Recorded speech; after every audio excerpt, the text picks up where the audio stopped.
Yeah. Hello and welcome to Medi Goes All In, today with Anna. Welcome, Anna. Hello. It's so nice to have you here and that you will talk a little bit about your all-in journey, or a little bit more about your all-in journey. And we're live on YouTube, and I can also see that there are already 3 of you there watching us. And so nice to see you and welcome.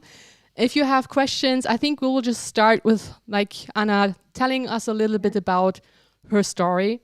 And then you can send some questions into the chat and I will go through them a little bit later once we have a little understanding about Anna's story.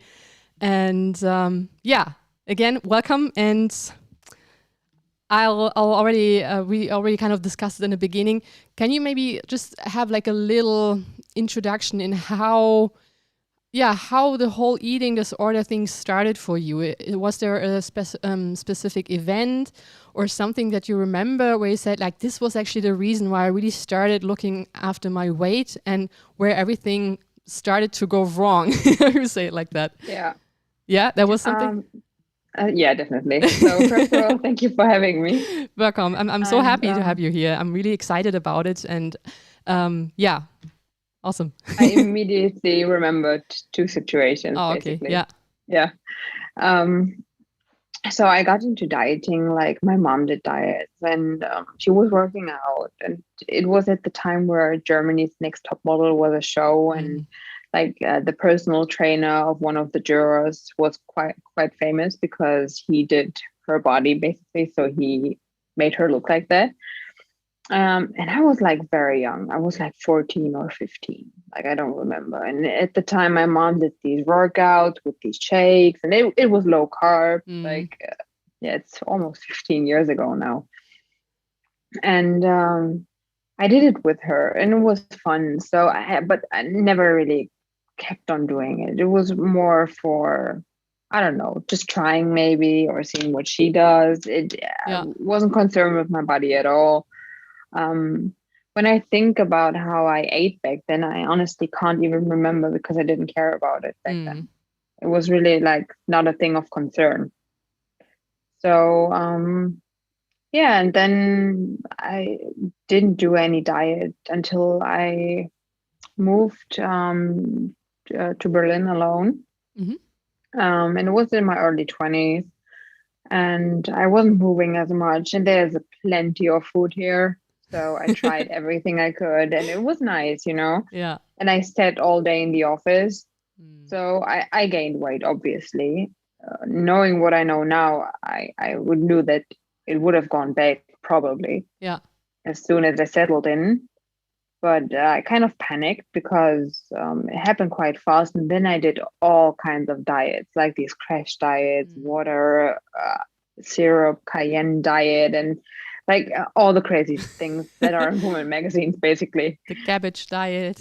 Yes, exactly. Those things. And crazy. And I remember, I don't want to call it like that, but it worked, but it didn't in the end. So yeah, it's just a very short-term weight reduction, which is really unhealthy, I would say. Yeah, it's not.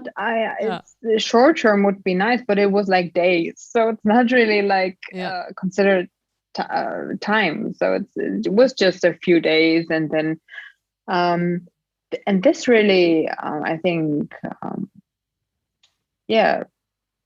this was one of the reasons why I yo-yoed so much, because I did all of these diets, and they were small diets, but still I lost some weight, I gained it back, and this was a cycle, which was kind of a fast cycle. So it happened, and then I was heavier than ever before. And then I was okay, I'm going to go to the gym and work out at home or something. I'm going to start to work out. This is what you hear all the time. You have to move more and eat less. And calorie counting became a thing back then.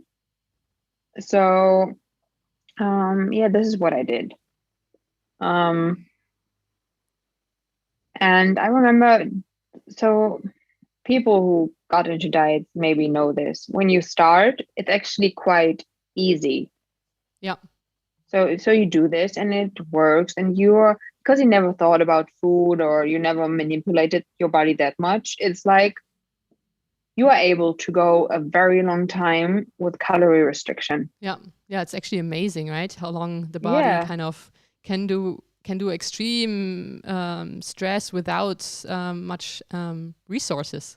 Yeah. Yeah, and like nowadays I couldn't do it. Like if I'm hungry, I have to eat. Like, and I keep on being hungry maybe for an hour or so, but then Yeah. I really have to eat. So thinking about doing this for months and months, I don't know how I did it, but yeah, but I was able to do. So obviously I saw results, and I ate clean. You know, this is also a thing that got into my brain then.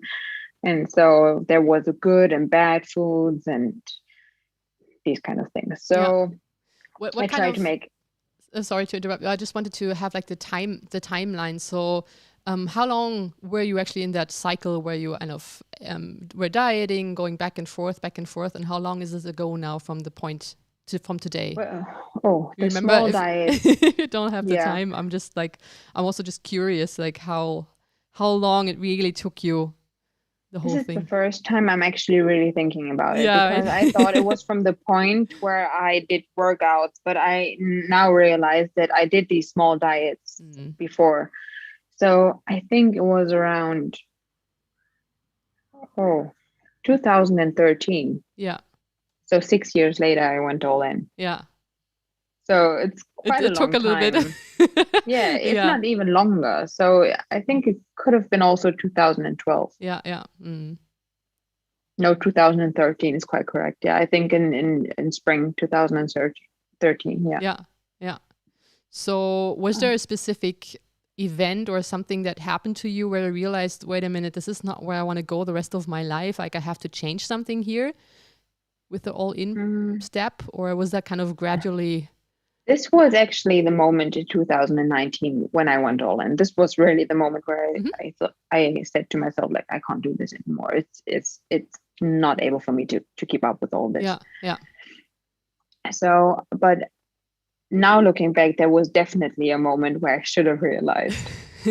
And this is like, I did so much working out and I did these losing 1,000 calories workouts, and it was insane, like 1.5 hour workouts, and you're just jumping and jumping and jumping and all these things. And then something, like I had a very strict eating plan, and something went off plan, and I remember it was Christmas. Yeah. And then I completely flipped. Yeah. Like, yeah. I couldn't handle the thought of not eating what I have planned out for myself, because it will ruin everything. I know. I totally know this feeling. It's horrible. Like it's really like the you reach the end of the world and you don't know what's going on. You like had everything planned out, and then something just a little bit changed. And at least there was, somebody would give you like, I don't know, an extra potato or something. And it's like the end of the world. Yes, and it's like, oh, now looking back, Crazy, huh? and I didn't realize in this moment. I like, know. It was like seeing myself now, looking back. If I would have stand next to myself, knowing what I know now, I was just really like, what is happening? What is she doing? Yeah. I totally agree. I had the same situations. I would go back and just like slap myself. Like, what's going on with you? Yeah, like stop it. Yeah, really, You're stop being it. ridiculous. Yeah. Yeah, but if you're in that whole thing, it's just like you don't see anything else. Yeah.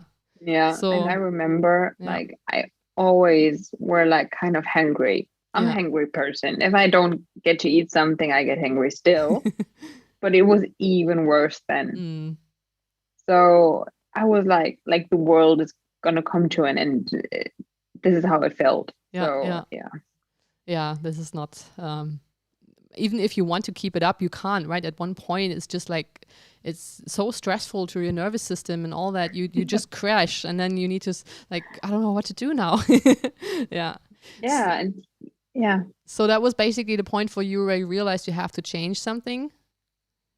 No, I didn't realize it at this point. You said, right, Yeah. And it was like, it was very bad. Like I should have, but I didn't. Right. And it went on for like more years. So yeah, it was basically me being crazy 3 more years. Yeah. 3 more years, right? Yeah, it was basically in the middle of it. Yeah. Yeah.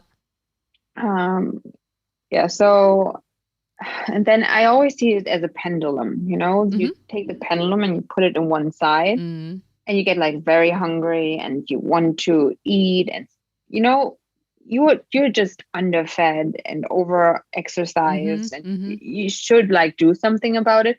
And then the pendulum swings in the complete opposite direction. You just want to sleep and eat, and you're feeling sick because you ate so much. And this is what happened to me. It was like a flip switched, and this was in January 2017.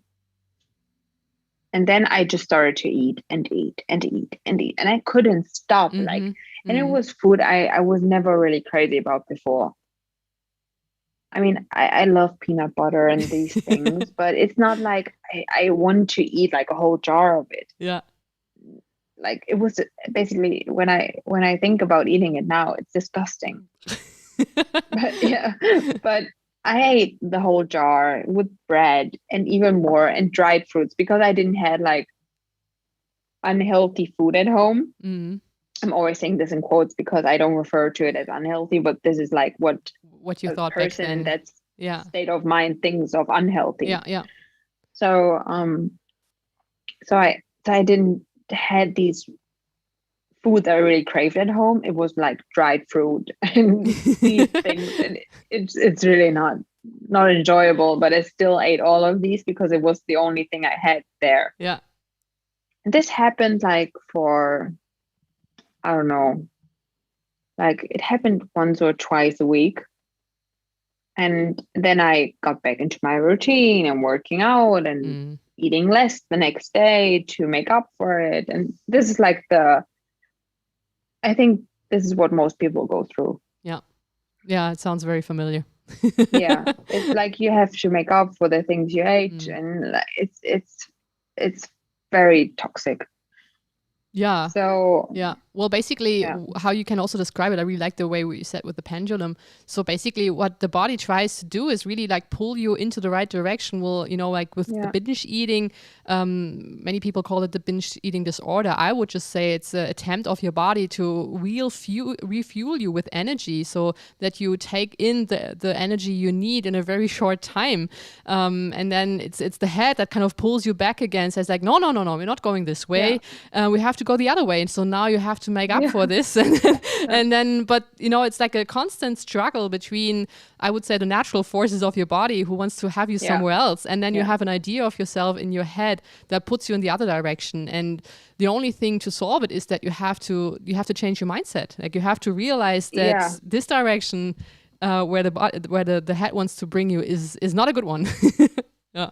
And this is really hard because you trained yourself to all these bad lies you have told yourself. So it's like you're really living in this different universe where like too much banana is bad, and like it's like it's a very so many very rules disturbing, actually. So many rules. And it was so, but back then nobody was going all in. This wasn't a thing. So I actually didn't know what was happening to me. Now I know that it's a pendulum, and it goes one side with the restriction, and then it goes to the other side with the binge eating. But when you go all in, it's like swings itself to the middle point, and then you get hungry a bit, and then you eat, and then it stays like there, in the middle. It doesn't go crazy anymore. Yeah, it's true. But I didn't know it back then. I thought something was wrong with me. And then I Googled something like eating attacks or something, because it really felt like it. It felt like the switch flipped, and then I just had to eat. And I wasn't in control of it. So I was very afraid of it, and I didn't know what it was. So, and then I thought maybe something was wrong with me. So I looked it up, and there was this word like binge eating disorder. And I was like, okay, now I'm a sick person. Yeah, Wow. really. It's like, oh no. Yeah. Yeah. It really was like, okay, now I need a psychiatrist and have to deal with it and like to get it fixed. And I wish somebody would have told me that this is just a normal reaction. Yeah.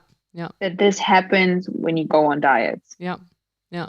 And it's still a thing, right? If I'm not really into a lot of social media stuff or YouTube, but sometimes if I kind of see a video or some here and there and it's like, binge eating disorder, she's eating so much, and it's like, no, it's not a binge eating disorder, you're just hungry, just eat and it will go away. And it's just a normal reaction. It's just a normal reaction of the body, but it's still, as you said, back then it's not a big, like, nobody really talked about going all in and the whole thing behind it. And I think it will become more and more, because the way the diet culture went and the fitness culture went is such an unhealthy path that more and more women will realize, like, it's not maintainable. You can't keep it up like that if you always undernourish yourself, if you have too less fat content. You can't keep it up. You can't keep it up forever. So there will more and more people realize that going all in maybe is a way to, we can't avoid it even. Yeah, and like I really don't want people to think there's something wrong with them once they get into the feeling of they can't control it anymore. They just want to eat. Yeah. Because I didn't have a person by my side telling me it's fine, it's okay, it's natural. So and even then, even like I was afraid so much because it was a disorder and I really felt trapped in it. Yeah, I get it. But even if a person is next to you and tells you it's fine, it's normal, even then it is scary enough. Totally. Because so thinking you have a disorder is like even worse. Yeah. I'm totally on your side. Like when I experienced my first binge eating, whatever it was, attacks, it was crazy. Like I couldn't believe that this is me in front of the fridge, like just eating whatever I have. I ate a lot of dairy products, like crazy amounts of yogurt and skyr and all that. And I had so bad stomach ache after, but I still went for more. And I felt so stupid. I really felt like, what's going on? Like if some demon kind of took over me and like the dairy demon forcing me to eat a lot of dairy products. And I couldn't believe that this is me. That, as you said, you feel so bad after because you kind of say, oh, I wasn't able to control myself. I usually do this so well. This next time I'll do it better. But there is nothing you can do when your body is hungry and really reaches for calories. Like it's really about, I would say, life and death situation in that point, because you're so undernourished that you have to eat. And no willpower will save you from that. And this is really something people should know, right? And that's why I really try to bring that knowledge into the world and make sure that everybody knows about it, that this can happen if you're on diet for too long. Yeah, I think it's really important what you do, because there need to be platforms for other people to know that it's fine, it's normal, and it's not forever. Yeah, that's another point, right? And also trust your body. Like there's a reason for why you're eating tons and tons of peanut butter or, I don't know, dairy products during the night. And like you're really becoming an audience of your primal instinct. Yeah. You're just watching everything you do and you're like, this isn't me. What is happening? Yeah, it's so true. Yeah.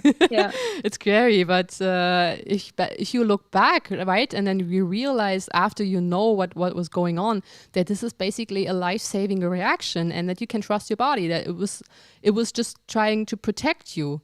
And this is good to know, I think. Yeah. Yeah, and even like I work in a medical field and I see that people don't even have the slightest clue what their bodies are capable of. Yeah. It's interesting. All we treat is symptomatics and we really don't understand the workings of our own bodies that much. That's also where the idea comes from, that we can't trust our body's cravings because it will lead us to bad nourishment. It will lead us constantly to eating sugar if we let it. It's true if you are in recovery, but once your energy restored and you have another food, I don't crave this stuff anymore. Me neither. It's like, like I know that, when you grow up, your taste changes a bit. Yeah.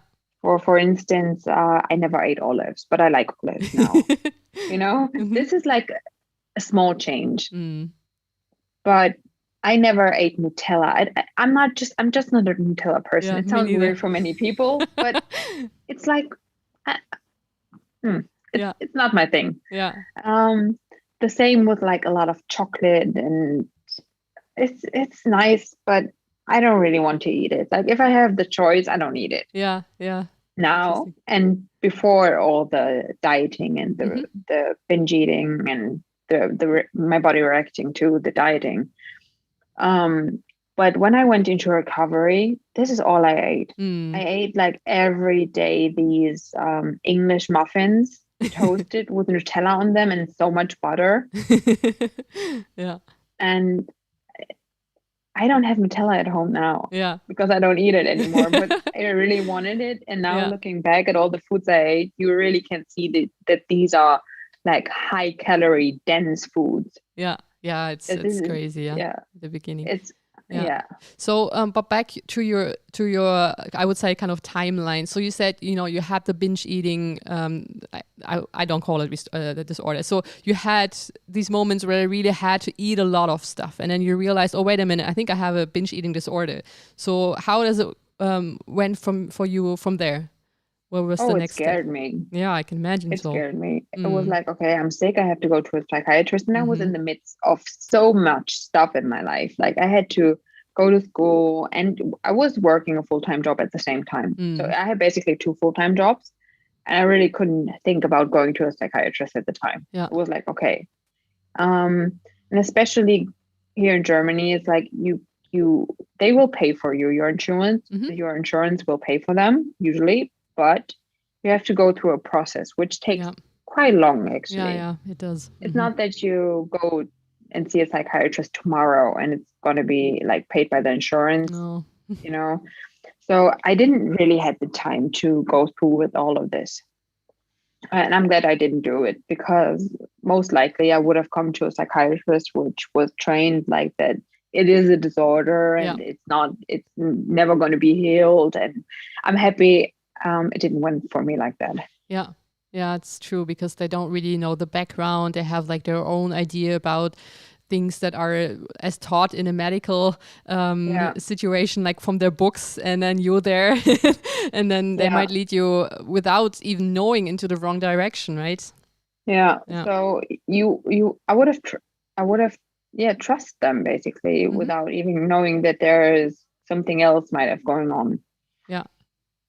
So, and then I tried to go on diets again, and I tried to do intermittent fasting, and I tried to work out more. And it's just, I was for 1.5 years, like almost 2 years. Yeah, I was trying, but it didn't happen. So I tried and went back and gained all the weight. And the periods where I was able to work out and keep my diet were getting shorter and shorter. Yeah. I just couldn't do it anymore. Like at the end of October 2019, even one day was too much. Yeah. I couldn't be on another diet.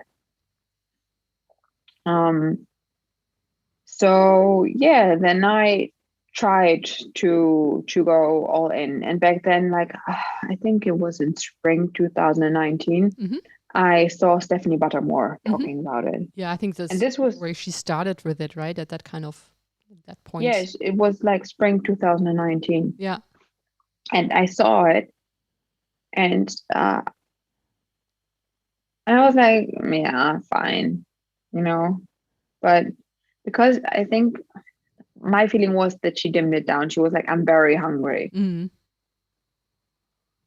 But this isn't how I felt. I felt ravenously hungry. I felt like the feeling that she gave me on the video wasn't like, it's really, stuff is going down and I have to do something against it. It was like, okay, I'm going to try it because I'm very hungry. But I kept it in the back of my mind. And then she uploaded some more videos and then I realized, okay, this is kind of what I have. Yeah, yeah. This is like very similar, and it looks like what I'm trying to do, Mm-hmm. and it's she seems to do fine, even though she's crying because the bathing suit doesn't fit like 2 days after she bought it, you know. It was like, okay, if she can do it with such a large following Yeah, and as a yeah. fitness influencer, it must have been so much pressure. Totally. I really admire her for Yeah, that yeah, step she did, and it's amazing. Yeah, she yeah, did. I would say the fitness industry a huge favor for all women that yeah, now definitely. there's somebody who did it, and as you said, that she was your first, I would say, impression about all in, that there's actually something like that, and Yeah, how it looks like if you do it, and it might also work for you, right? So yeah, yeah, yeah. And I was like, okay, and the theory behind it looks like it makes sense, you yeah, know, it your does. body adjusting to it. And Yeah. um yeah, and I was like, okay, I have it in the back of my mind. I should try it. You know, I'm done with all the diets. Yeah. I can't put up with it anymore. It's just I wasn't able to. So I was like, okay, maybe this is the next thing I'm gonna try. Hmm. And when I got into the whole research of it, I saw like Kayla Rose and all the other influencers or influencers. I don't know if they want to be called like that, but like people on YouTube who talk about it. Yeah. And I also found some videos which were like, kind of, yeah, giving a false approach to people, like still eating all healthy to Mhm. lose the weight Mhm. again, to not Mhm. gain too much. Mhm. Yeah. And I was affected by it, to be honest, because I didn't want, like, obviously, you don't want to gain weight when Of you're course not. dieted for years. This is the one thing you try to avoid. Yeah, it's the biggest fear. Yeah, and when people tell you you can get healthy again and recover, but don't gain weight, you're like, oh, I'm listening, you Yeah. know? Tell me more about it. Yeah. Yeah, well. Oh, yeah. But this was one more thing I couldn't do anymore. Like, Mm. I tried to do it the healthy way, but it didn't work out. I wanted Nutella. I wanted all the food I didn't had for years. Yeah. So, and then I went all in. At least I tried. It was very, very hard. Yeah. Like, I was, yeah, it wasn't easy.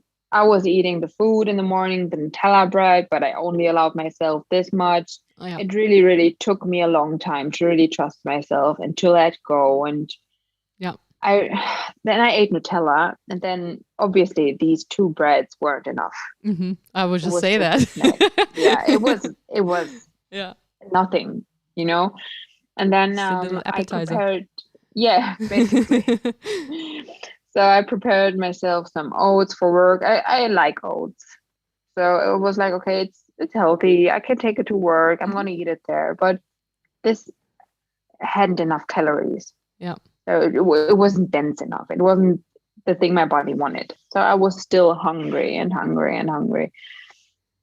And then I stopped eating oats. I couldn't see them anymore. And then I ate very savory foods and high caloric foods, Hmm. basically like a lot of eggs and butter and bread and like, yeah, the foods you really crave, basically. Yeah. Yeah. But I still felt bad about it. Mm. Like, my recovery, like the beginning, took a very long time. I had so many rules in my mind which I Hmm. couldn't Hmm. leave behind me. Yeah. Like, they were there all the time. Maybe you shouldn't eat this. Maybe you should make it a bit more healthy. Yeah. And yeah. So you said like you started all in 2019, but which would actually make it now almost 2 years for you all in. But would you Mhm. say that all of this time was really going fully all in, or was, as you said in the beginning, you were kind of still having your rules, which is kind of then the quasi recovery thing. So how Yeah. long would you say you actually were in that quasi recovery before you really really went all in? Oh, it changed. Yeah.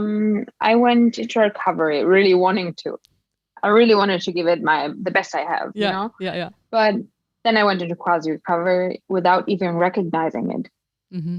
Yeah. Like, That's a it hard thing. happened, like, Yeah. yeah, it happened by itself. So I was like, it was small things like taking the vegan butter instead of the regular butter, and like small changes, but they kept on accumulating. And at the end, I was like, I'm really trying again to not eat as much.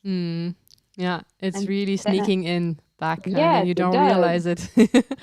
Yeah. Yeah, and then I had to remind myself over and over and over again. And I remember last summer still, like it was hard to really let go. Yeah. I struggled with this a lot, and I knew it was quasi recovery, but I didn't really know how to Yeah. get past it. Yeah. It was very, yeah, it was a sneaky thing. It always came back. Totally. I have that with many people who writing me and asking about that. How actually can I realize if I'm in quasi recovery or not? And the advice I am always giving is like really be honest to yourself, and then you actually know, right? So if you are aware of what you're eating and what your cravings are, then you basically really know if this is quasi recovery, you're still having the handbrakes on, or if you are fully committing. Do you would agree on that, or you would have like also something else as a tool to really discover whether you're all in, really all in? It's very hard because you learn these things over years and years, and this is your mindset. You have to get rid of this mindset first. And I thought before a lot about food. And what really helped me was not preparing my own food. Yeah. This was like a game changer for me. Because I recognized I'm in quasi recovery, but I always prepared my own food. So I always tricked myself kind of, with the ingredients and just a tablespoon of chia seeds. But when I go somewhere where I like the food, I don't know how they prepare it. Yeah. I just like the food. Yeah. That's a good advice though. Yeah. And it was like, this helped me so much, and still does. Yeah. Because I go out with friends, and we are like a couple of friends, or just a friend and me, but it's even better if we're more people, because I then get distracted so much that I just order something, and it's actually the opposite of what many people tell you, that you have to eat mindfully. Yeah. I do the opposite actually, because I just, it's on the table, and I eat it and I grab it, and then I just let my body decide when I'm done eating. Yeah. I would even argue that this is maybe even more mindful than or maybe you also used to do before. Like I was so concentrated on my food, making sure that I'm savoring every little bit, that I'm chewing every little thing, that I'm counting until I don't know how much, and waiting until like this and this full, that after, with all these rules, I was not enjoying my food anymore, because I was like, oh, no, I don't want to do anything wrong here. And now it's so easy. I just sit down, I eat, and I love my food, I enjoy it, which I would say this is actually really how it should be. And then you stop when you're full. Like this is way better. Yeah. Yeah, it is. And like thinking about food and how to eat it and how much to eat it. And thinking about if I really savoring every bite, and if I do it right. It's again so much pressure, and so much thinking. Totally, about something where you shouldn't think. Is like if you would think about every breath you take, if you're doing it right, if it's deep enough, it's long enough. It's like that's why you have your nervous system for. Like this is what your body is actually doing for you. There's a system in place for it, you can trust yourself. I mean, of course, sometimes it's good just to have, kind of concentrate yourself on it, like taking a deep breath, or maybe really enjoying that little bite, but you shouldn't do it all the time though. Yeah, and if it's tasty, you're going to recognize it. Yeah. You're going to be like, oh, that's tasty. You don't have to concentrate on it. And if you don't like something, it's the same. You're going to eat it and you'll be like, oh, no, it's not my food. Yeah. So we were at that point where you realized you're not really going all in, and then you kind of really took yourself by the I would say by your hair or something, and pulled you out of it and say, I'm doing this now, whatever it takes. I'm so sick and tired of what I had before, that you really paid attention, that you are on track. Yeah. Very cool. So, and there was another thing. I went vegan, which a lot of people do. who are in the whole diet thing. Because it promises you a lot, for your body, and you're healthy, and it's more for health than for, you get tricked again. Yeah. So I don't say that veganism is wrong. I really appreciate people doing it. But like me also, having, if you have ethical, yes, concerns about it. Yeah. And this was actually the hardest part for me to get past, because the ethical reasons were huge, and they still are, and it's very important. And but me having an eating disorder, I just couldn't do it. Yeah, I had to do it differently. Yeah. So now that I'm mostly free of it, I think I'm fine now. So I can make more conscious choices without like. Oh, sorry. Do you hear this? Just a slight little beep. Okay. Doesn't my washing machine. No, it's so fine. I hope it doesn't disturb It's you. done. Okay. Yeah. So yeah, it was like very hard for me to where were we? Sorry. the washing machine. No, right. As you said, like, once you are in the recovery, like you might think about, should I eat meat or eggs or something like that? But maybe it's a good time to really allow yourself everything that you're craving for and giving you permission for that. And it doesn't mean that you have to live like this forever. As you said later on, it's also with me, you can make more conscious choices. I used to be vegetarian for over 10 years. And then I realized like I actually need meat in my diet because my blood looked so unhealthy that even my doctor said, it wouldn't hurt to maybe you look for a good, good quality meat. You don't need to go crazy about it, but just allow yourself to really open up and give the body what it's craving for. And now I don't crave meat anymore. It's like really, it's maybe once a week that I'm thinking, I want to have like a piece of meat, but it's not much though. It's the same for me now. Like I again love the foods that I loved before all the dieting, and I really love fatty foods. I always did. This is what satiates my hunger. You also said that from your family background, right? Where you when we talked, like it's also, I think, something where you grew up, where you have your favorite foods and really link them to like feeling comfortable and safe. Yeah. It's like, when people like, these are like emotions which are bound to memories. So of course you're like, I really wanted to have like, how's it called? Like some dishes my family prepares, for instance, like it actually doesn't matter which one it was, but still you really want to eat it, and then you don't allow it, and but you feel happy after eating it. Yeah, it's true.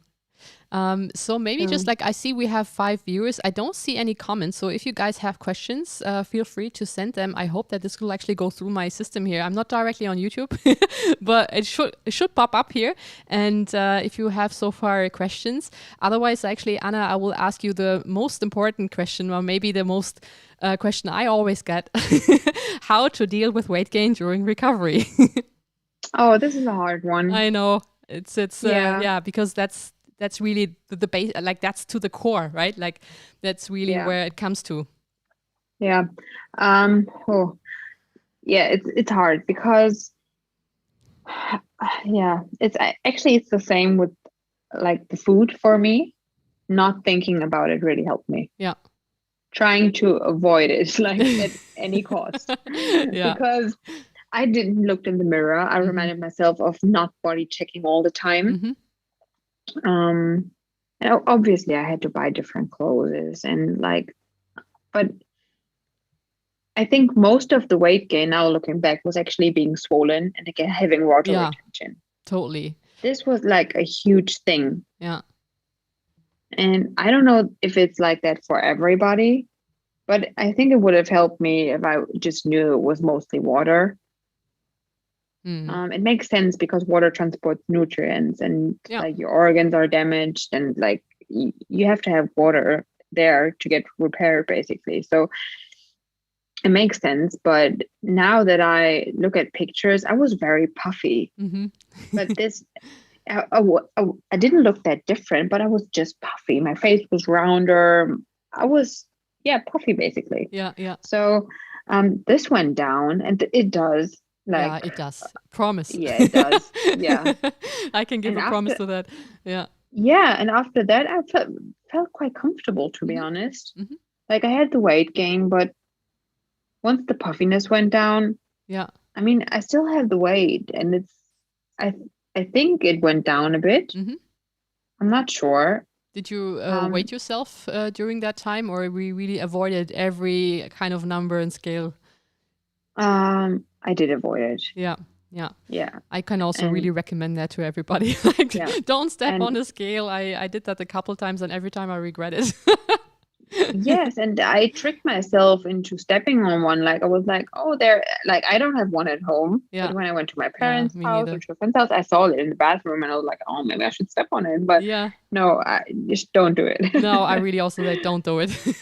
I did it just like Yeah, for the process, also to kind of have an idea how much I gained, because that always came that question. And then also now during the time losing some of the weight, I felt like I'm losing weight, like from clothing, but I had no number. And I was curious, and I stepped on the scale, and then it's like, really? I thought it's more, and that really bothered me for a couple of days. And I was like, wait a minute, like this shouldn't be like that. And I yeah, had to go back to my mindset again. It's like, this is just a number. It doesn't say anything about it. It's just like a momentary situation. It all can change, yeah. depending on how much water you have and all of that. So it's basically just throw that thing out of the window. Like, Yeah, and yeah, I was like, but I think you have an eye for it once you're in this whole dieting scheme. You yeah. know It's hard to roughly get how rid of much it, you huh? weigh. Yeah, I roughly know. Mm. And I had to step on a scale for a medical appointment. Oh, yeah. And I was like, okay, I'm not looking.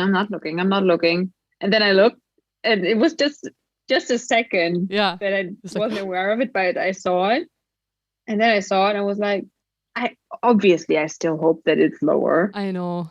Yeah. But I was like looking at it, and I was like, yeah, this is kind of what I thought. It wasn't like a surprise, and I wasn't disappointed, but Yeah. it was like what I already thought. Yeah. So it was like matching reality and what I saw, which was good Yeah. because now I know that I'm not having body dysmorphia anymore, Yeah, or that's also true, right? You yeah. don't know what you believe.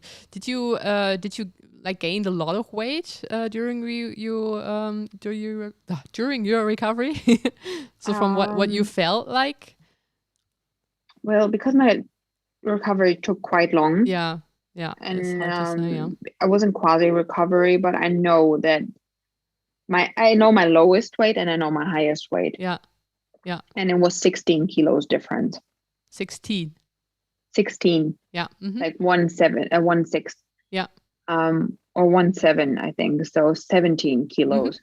Mm-hmm. Yeah, I think it's a huge difference when you go from like 17 kilos are a lot of you definitely see it. Yeah. Yeah. So Yeah, for sure yeah, you see that. it's I would almost say, 20 kilos. Yeah. yeah. Yeah, it's true. And yeah, and obviously you have the fear of people not loving you anymore, Mm-hmm. and which, like, if they don't love you because you gain weight, they shouldn't be around anyways. But It's definitely something like if you go into recovery into your life, like everything changes. It's not like only yeah, you, your body and your eating behavior, like your whole environment, and it really will show you, for example, like I don't know, with you, I think you also were in a relationship at that point. Like yeah, if you yeah, can trust your partner on that, I mean, if he runs away after the first couple of kilos, then it's like, oh, okay, maybe this is not the partner for me on the long term, right? Because you never yeah. know what will happen to your body. You can't promise that you will stay fit all the rest of your life, but is this really somebody you want to have then in your life? So is Yeah. this really, I would say, the time of truth for so many situations in your life? It is definitely. So I had my boyfriend back Mm-hmm. then. During the whole time we got engaged, and we are now getting married. Wow. So, Congratulations. yeah, thank Yeah. you. So everything went well on this side, Hmm. but obviously you have these thoughts. You know that if you gain weight and the person doesn't want you anymore, they should go and leave. But I think the worst thing about it is that when you are in recovery, you are very vulnerable. You're very exhausted. Yeah. Your mental capability isn't that high. You are very affected by stress. Yeah. You're not resistant in any way. So having to deal with a breakup can be really, really hard at that time. Totally, yeah. Because you're mentally just not stable enough. Yeah.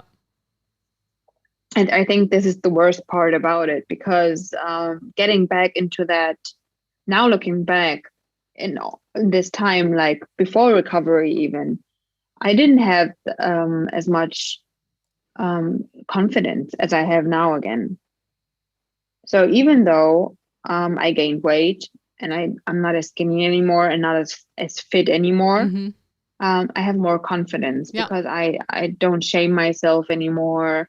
I don't think about what I should eat to look a certain way. Yeah, I agree. Yeah, and this confidence also helps me with dealing with everyday situations. Yeah. And it is really something that comes like from your inside out, like back then, Yeah. I don't know if that also was with you the case, like with me with the eating disorder, everything was about my outside, how I looked, how, like my body type and all of that. Like I had not energy and time for caring about my inner personality. Yeah. Of course I tried to be a good person, but I was so busy with all my eating schedule and my exercise stuff that I was not focusing on that. But once you are in recovery, all this outside stuff kind of goes away and you have really time, and you actually have to do this work, because otherwise you won't make it through recovery if you're not spending time with you as a person, as a human, looking inside what's actually there, like taking time out, taking time for yourself. And once you are confident with yourself, accepting everything that you are, then you have that glow that no diet will ever give you. Yeah, it's true. It's true. And there are other things that happened. Like my hair was so bad during like the dieting thing, and even through recovery. I just went to a hairdresser 2 weeks ago or 3 weeks ago, and they cut off all the dead ends, which were like left from all the time. And my hair feels new now, and it looks good, and I'm so happy about it. You look amazing. Thank you. Yeah. Interesting that you say that. I have the same, like my ends are just like straw. I have an appointment next week. Yeah, just cut them off. Yeah, really, like this is also like a symbolic thing, cut it off and then it's gone forever. And, it's like it took me a long time to I also had a point where most of my hair was falling out because my diet was too strict. Yeah. Like it's awful. Yeah. I didn't look healthy. And now I know that I still have to work out and to be active, but now I know that I really have to fuel myself to have the energy to actually be fit, not just to look fit. Yeah. Yeah, that's a good point. Yeah. So now you would say you are, would you consider yourself being recovered? I thought about this the other day, and actually I think I am. Yeah. Yeah, it wasn't like a day where I woke up and I was like, oh, I'm recovered, let's go. Like, no, it wasn't like that. Yippee. But obviously when you go into recovery, it's not all rainbows and butterflies. It's like life still has its ups and downs, but you're more capable of coping with it the longer you are into recovery. And just the other day, like you still have bad body image days. Yeah, I think it's normal, right? Everything else would be an illusion. And I was like at the time of the month, also loaded, and it just I didn't have enough sleep. I had to go to work. I really wanted to nap, and it was like I didn't feel comfortable. And I looked at myself and like I thought, you look chubby. And then I just went on and did what I have to do, So, and afterwards I thought about it and I was like, well, it didn't affect you. Yeah. You had a bad body image day, but you weren't concerned about it. Yeah, it's true. It didn't ruin your day. It's true. Yeah, I can totally confirm on that. Like, it's first of all, it's getting less and less and less.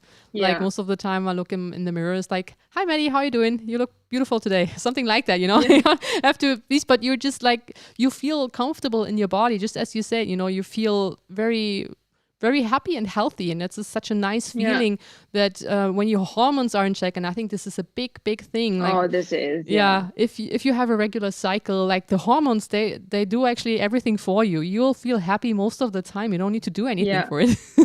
It's true. I remember that my PMS was so bad at the time. Mm-hmm. Like, I didn't know if I wanted to cry or to kill people. It was very bad. Oh, yeah. Yeah, it was like, so annoying. So it's getting better and better, and my cycle is regular and my hormones are balanced. I think it feels like it. So I feel very comfortable most of the time. Very cool. Yeah. So I think recovery is like getting rid of all the symptoms, and the symptoms include like having a bad mindset about food. Yeah. Like a twisted mindset about food and workout, and how to deal with stress, and what like being comfortable looks like. And I would kind of even say that at the beginning, I think you'll get rid of the symptoms, because you start eating more. Like, you will deplete your energy, regain your energy, and the body is repairing. So at least you don't have the physical symptoms anymore, like bloating or I don't know, lots of that stuff over time. And then what I realized, and also with other women, that then you have to do the mental work to really get rid of the causes. That because if you don't get rid of the causes, it will come back over and over again. So you really need to find the roots of that whole thing and then kind of pull them out and redo the whole soil for your new garden, I would say, like that. Yeah, it's true. Yeah. But when I heard this a lot, you have to really put in the work with mental work and stuff. And I actually never knew what it meant. Yeah, it's true. Yeah. I was like, okay, what do they mean? What do I have to do? Like, is there some rule book about it? Like, what should I do? Yeah. And then now I realized that most of it happens by itself. Yeah. So the longer you allow yourself to eat and to be happy around food. Yeah. It's true. Then it like kind of dissolves itself. Yeah. And when you and especially when you work towards goals aside from how you look. Yeah. This really helped me. And like putting I think these were the main things, really not thinking about it and giving it into other hands, like preparing food, for instance. Yeah. That's good advice.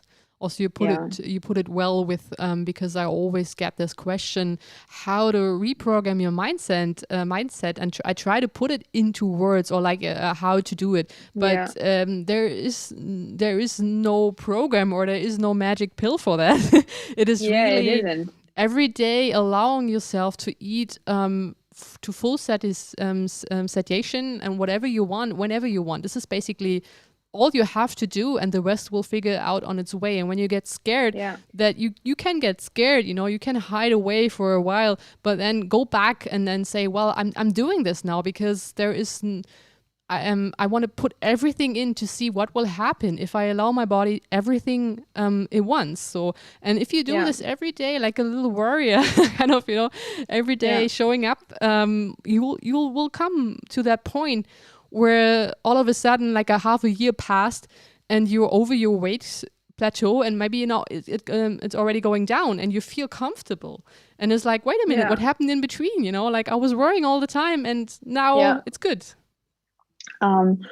It really happened by itself. So I think people shouldn't be like very worried about how they should do it, like how they should fix the mental side of it. Yeah, because not overthinking it actually makes it easier. This was actually at least my experience, because I had days where I sat at home and I was like, okay, am I doing it right? Should I eat something? Am I hungry? Do I eat out of boredom? Should I fix this? Is it fine? Like, it was so many questions, and I really felt overwhelmed. Yeah. Yeah. especially if there are not so many people you can have a reference to, right? Like if as you said, Yeah. it was 2 years ago, maybe Stephanie Buttermore, maybe Kayla was like some reference, but now more and more women are kind of getting into it and talking about it so that you have more references and don't feel that scared anymore on your way. But also Maria, I had in one of my first interviews, she did that a couple years ago where really there was nothing there. Like there was no Kayla, there was no Stephanie Buttermore. Must have been hard. Yeah, she really struggled for years because she didn't know what was going on. She just realized like she can't do the exercise and the restriction anymore. And she tried everything and then she had to figure it out herself. And now looking back, she's like, yeah, well, of course, now I know what was going on. But back then, nobody told me. Yeah, it was really crazy with her. Yeah, you're getting this sense of stability once you are through with it. Like this mental stability where you are like, okay, this was just crazy what happened and I'm glad I'm out of it. Yeah, definitely. So yeah, it was a weird experience. And like even half a year ago, I thought I was never going to be recovered. Like you have these doubts a very long time. At least I did. Like I was very fearful and like scared and like anxious most of the time. And just another thing that I told you before, like in recovery, when I wanted a certain food, even if it was on the other end of the city, I had to get it because this is the only thing that would have satiated me at the time.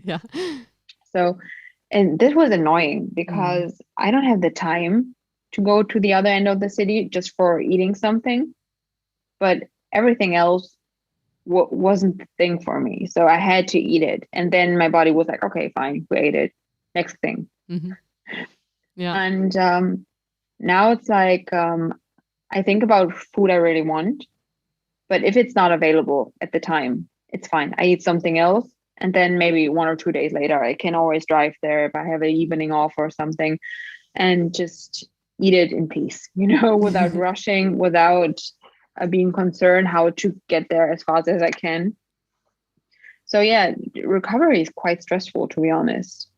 Yeah, it's true. So actually, I have one question now. We can try that out now. Add it to the broadcast. Yeah. Oh, okay. There you go. So the question is, I always found my health, happiness, and lifestyle to go hand in hand. Did your lifestyle and happiness change with your health? Like, I would say the question is meant in a way that once you're kind of really recovered, where your body kind of, became healthy again, that you also realized, wait a minute, I also changed my lifestyle and I became much happier too. So that these things actually go hand in hand. Definitely. 100% agree. Yeah. Like once I was in a healthy state, my mind then became like very healthy. And obviously my happiness, it changed so much. Like I'm a very happy person now again. And during recovery, like it's the same with like, I'm never going to be recovered. I thought I'm never going to be happy again. Yeah, I know. Which now looking back is funny, but yeah, it goes hand in hand, definitely. And it makes a huge difference because it's like, I don't know how they call it in English, but it's like this cycle where you're not doing yourself a favor and then it gets bad. And then because of it's getting bad, it gets worse. And it's a downward spiral, basically. Yeah. And I think it's the same with being healthy and happy, and it goes up and up and up. And if something happens to you when you are happy and healthy, it doesn't bother you as much. Yeah. So you are still continue with being happy. Yeah, it's true. And it also, it goes hand in hand, like as you said, with lifestyle. I think once you don't kill yourself again anymore over food and exercise, you become way more relaxed. You're not that stressed anymore. You have more time for other things like enjoying a new hobby or having more time to meet with friends or with your partner. And this is huge part of having a much nicer lifestyle that also feeds again into your happiness, into your health, right? So it's really like a triangle system that feeds itself. Yeah, I just had this today. So this morning I woke up and my fiance isn't around this weekend. So I really love when everything is very clean, like sanitized clean. So I was able to get all the stuff out of the cupboards we don't need. And it was like a whole project, basically. Yeah. So I woke up and I did this morning in the whole apartment, and it took so much time. And I was just ready with the kitchen. I was like, oh, okay, I'm hungry, but I don't want to ruin the kitchen again because now it's clean. And I was invited to my parents' house for lunch. And it was like already at 11:30. And I was like, okay, I'm going to keep on cleaning. And then I eat with my parents. And then I went to my parents, and I was actually very happy that I was so hungry because they had such amazing food. And I was like, if I ate at home, I wouldn't be able to eat all of this. But now it doesn't bother me anymore. Yeah. You really are less, I would say, also strict with yourself. I have the same. Sometimes I'm so busy with my work and I'm really into something, interested, and I can feel the hunger's coming up, but I'm just like so into it that I keep doing. And then after 3 hours, like, oh my God, I really have to eat now. Yeah. But this during recovery, that would have never happened. I would have maybe 20 minutes or so. Yes. And I saw these videos of people being like, this is what I eat now, and this is what I ate back in recovery. And now the portions are so small and everything is like way less. Yeah. And when I was in recovery, I saw that and I was like, well, there's no chance I'm ever Yeah, I know. Yeah. You'll never get there, but you will. Yes. And I never thought I was able to, because I never felt like I still eat a lot. So I was never a person that ate small portions. Yeah. Like from when I was little, I always ate huge portions, maybe twice. This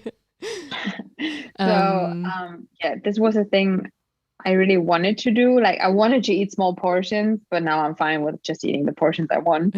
So yeah, it's also coming back to who you are as a person, right? So but thank you very much for that question. We have another one from Sarah.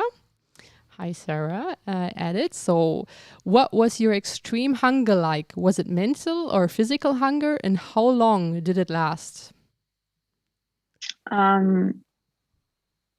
It lasted a very long time.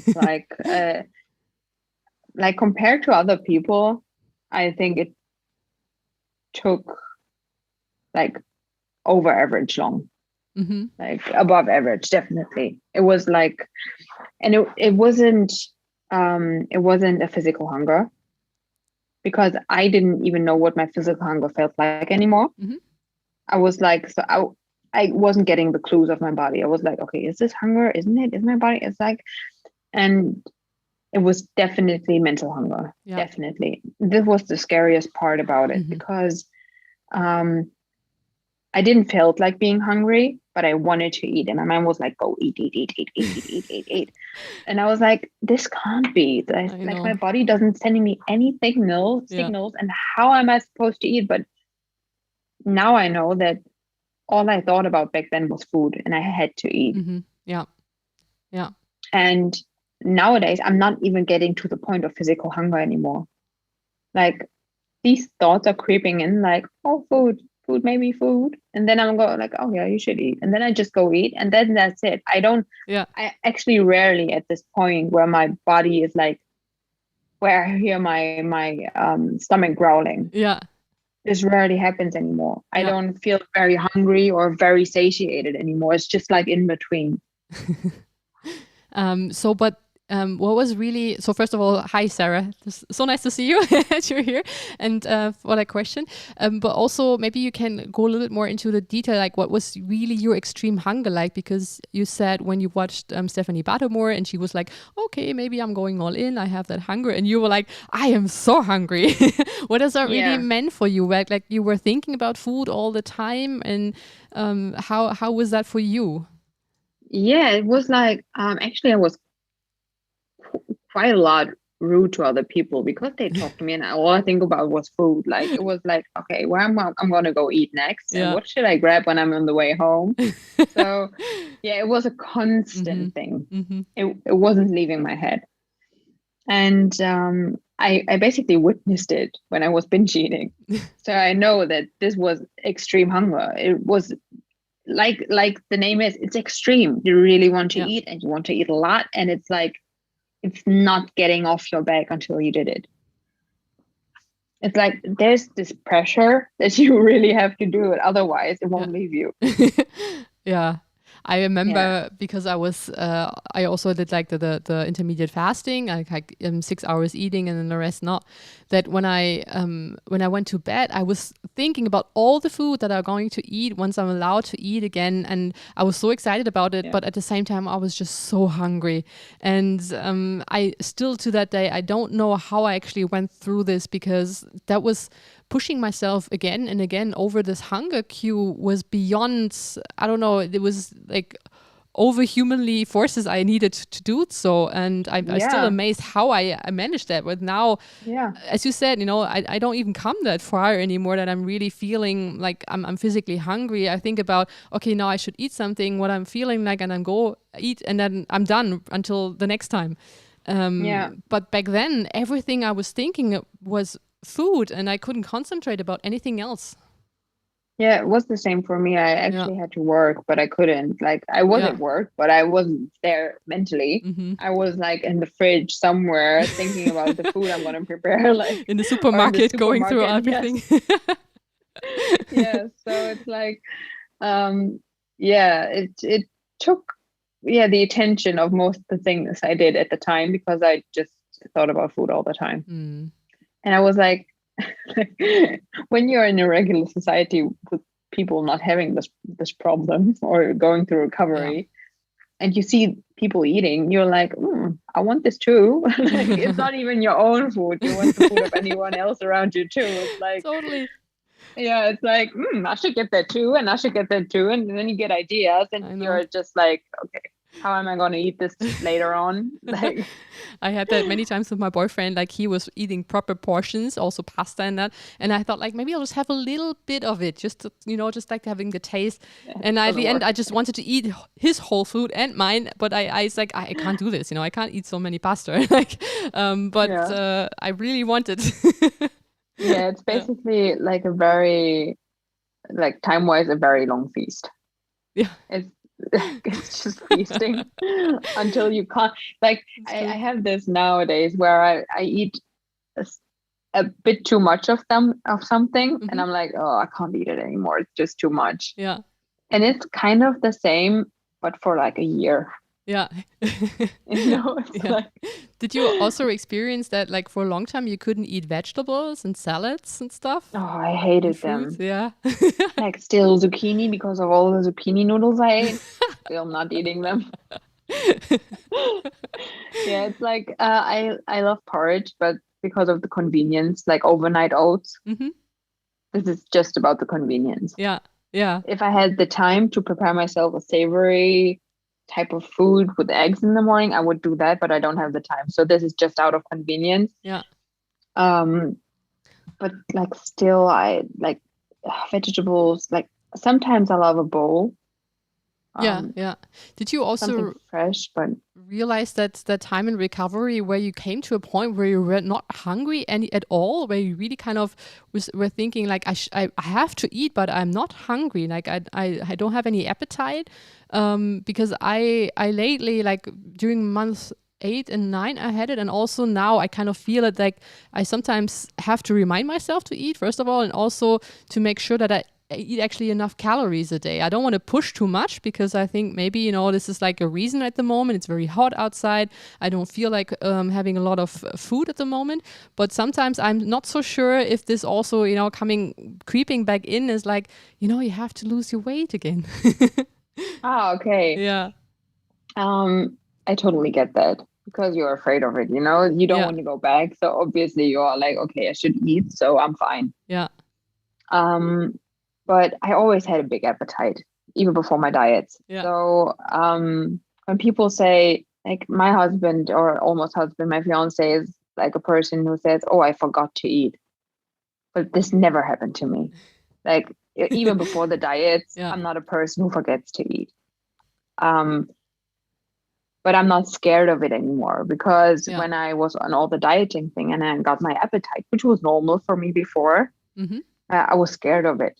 And now it's there still, but I'm fine with it. Yeah. Like, I was never a person who forgot to eat, and I'm still not am, but it's fine, and it's okay. And I see it like as a healthy thing because I don't lose or gain weight. It stays kind of the same. Yeah. So I think it's fine. So yeah. And how was it also with you and exercise? We had that in a big like in the when we first talked to each other about the link between food and exercise is also something that you have to unlink in recovery. So you're not using exercise as a tool anymore. How was that for you? very difficult as well. So my recovery wasn't easy. Yeah. Like it happened and it was good, like looking back, but it wasn't easy. Like I said, I was scared most of the time. Yeah. So I didn't work out for a long time because I couldn't unlink the connection between food and working out. When I tried going to the gym. Yeah. Maybe out of bad conscience or maybe because I wanted to. I'm not sure at this point. But I couldn't just go to the gym and go home and eat something I craved. Then I started again, like with the protein shakes and eating healthy. And I just couldn't unlink it. It didn't happen.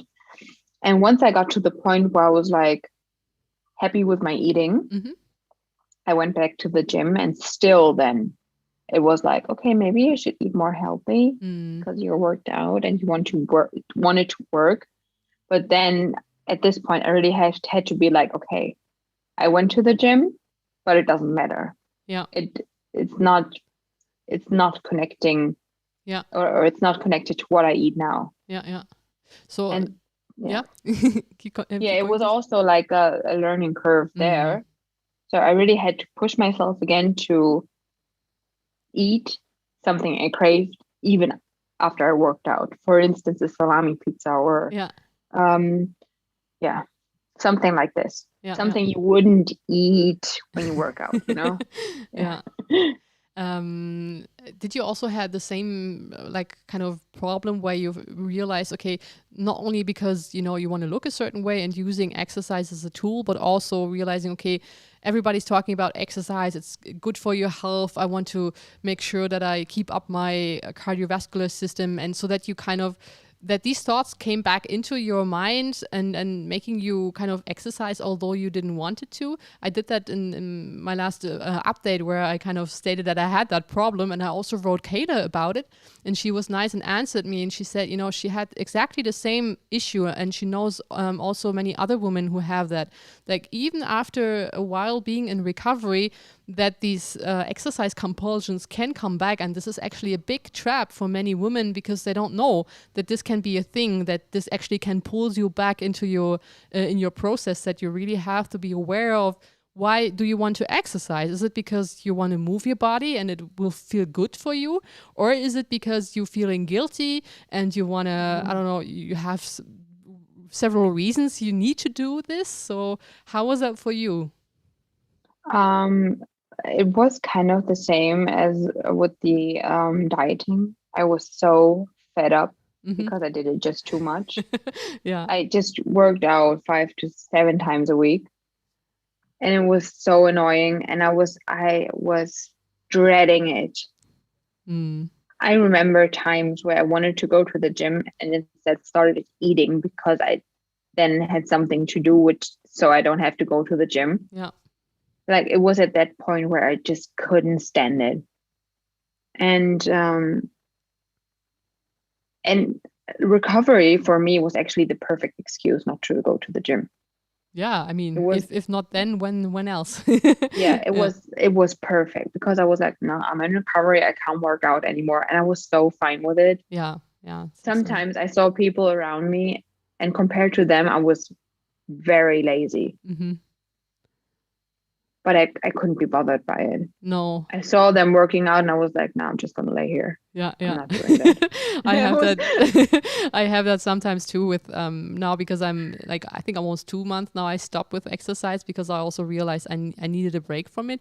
And as you said, you're so fed up. Maybe it's the same with eating vegetables and fruits. Like with the exercise, you can't just don't want to do it anymore for a while, even though the slightest thing, like now I'm so happy with I'm just eating and laying on my sofa because also with the heat and stuff.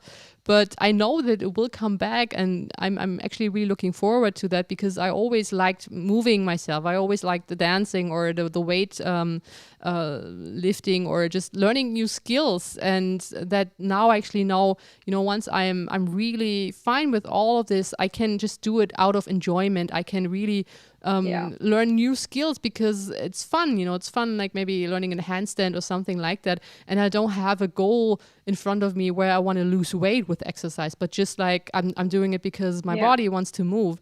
And this is really, I'm looking forward to that because I think that's the last puzzle it's still missing in my recovery. Like I'm so happy with my eating now. Everything is just smooth and very natural. And now I also just enjoy being so lazy. Yeah, so I had almost the same. I'm now at a point where I have a workout routine, which is like a smaller workout routine. I would say like it's a 20 minutes workout. Yeah. But I love it.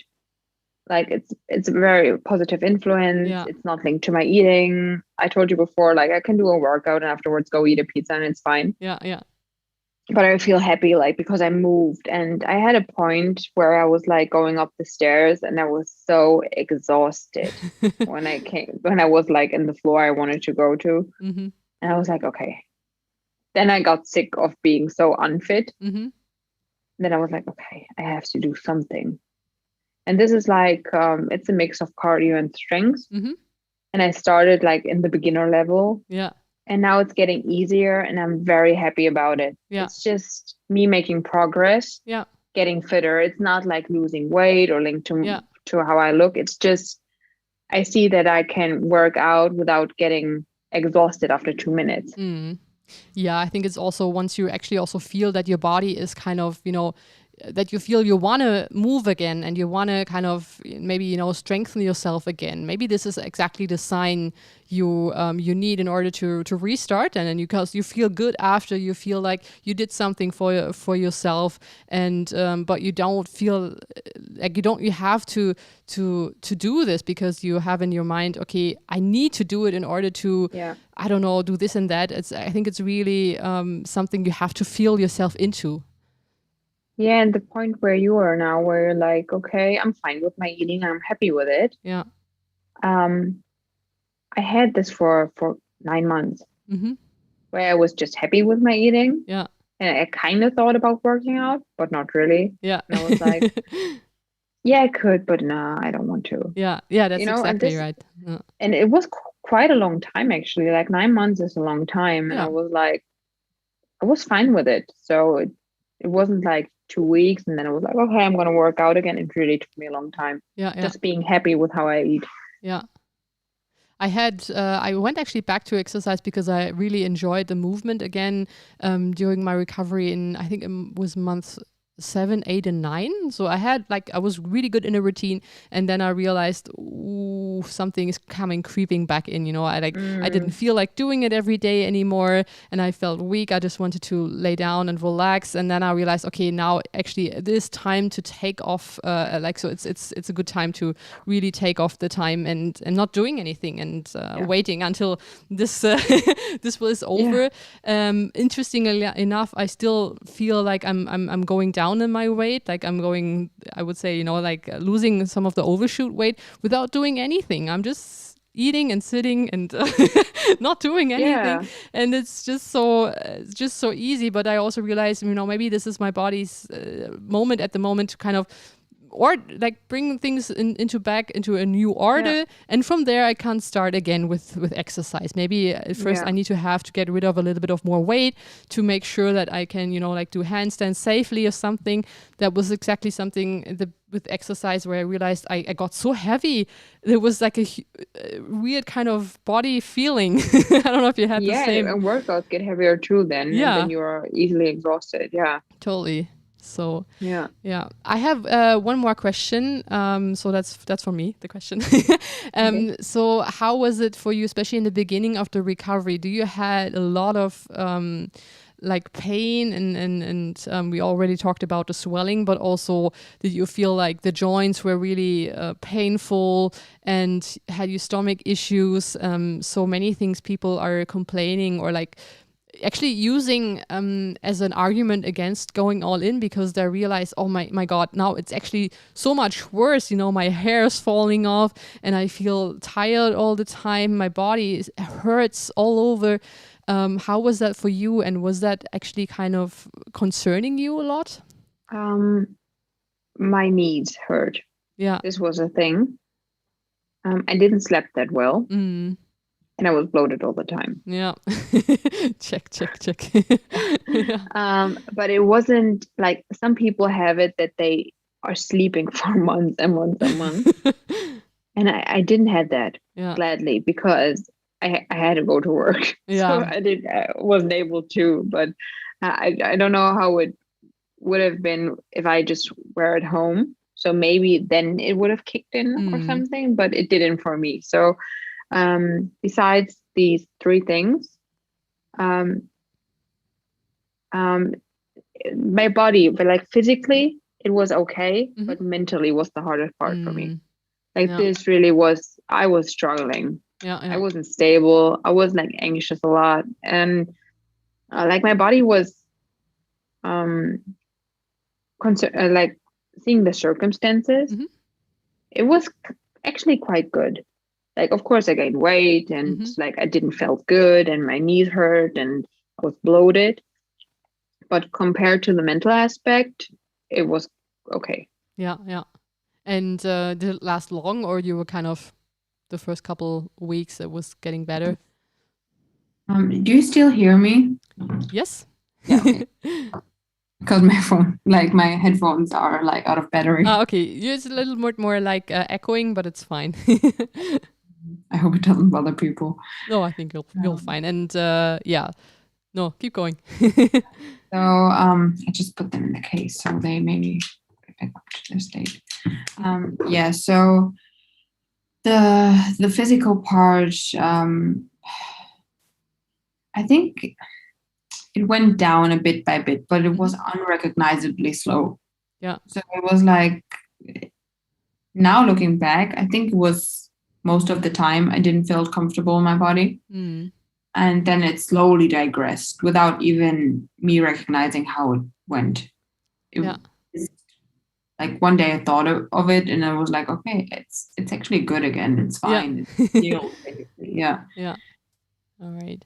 So we still have like 5 viewers. If there's another question, please, if you have a question, just send them right now. Otherwise, Anna, is there something else you want to add to your all-in journey?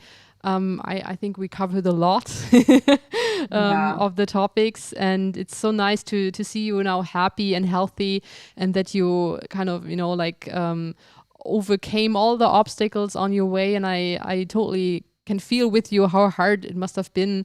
And I'm so happy for you that you made that decision and you stick to it, and you now where you are, being such a brave and wonderful woman. And also thank you so much for sharing this. I think this is like really how to say that, you can't pay that with money. These experiences, sharing this with people, because that really helps so much. So Yeah, same. So first of all, thank you for giving the platform to tell people how it is and sharing your experiences, because I know it's hard.